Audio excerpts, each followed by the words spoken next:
So if you think about that situation where MicroStrategy is about to book an 80 or $18 billion gain on their company because of Bitcoin. And when that happens, it's probably going to, the price will probably shoot up. It would have to. Because if we look at Tesla, they booked a $600 million gain from Bitcoin and their share price jumped up 5% overnight.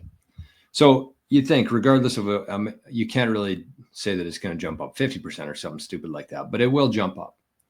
And I think in a noticeable way. And you are going to have people reaching out to their financial advisors saying, what the hell have you been doing here? MicroStrategy here, this was a very obvious thing for anybody who's paying attention, what's happening. Bitcoin, a very obvious thing for anybody who's paying attention. So why the fuck were you not paying attention?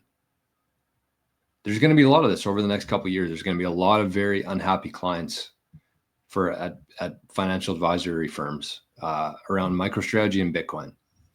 And I think it's just a good lesson in general for everybody out there right now.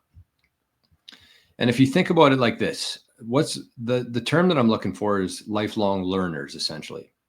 So my theory on this is you should always try to align yourself with learners, whether that's friends, business partners, financial advisors, anybody.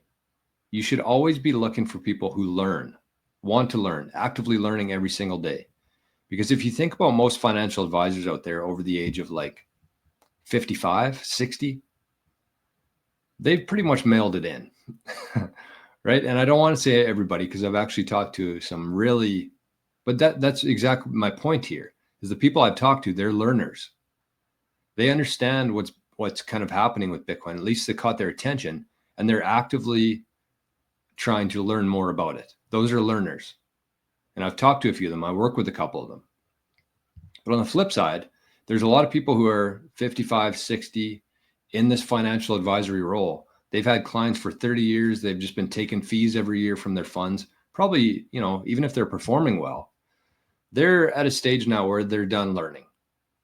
They spend their days talking on the phone with their clients. They've switched from being learners to good talkers, essentially.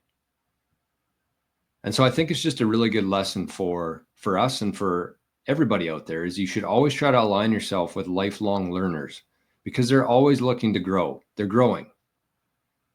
And you want to surround yourself with people who are growing.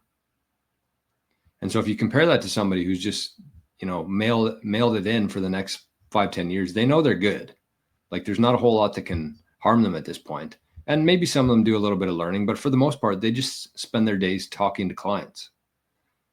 And every time that they rebalance funds, they just take a little bit off of there.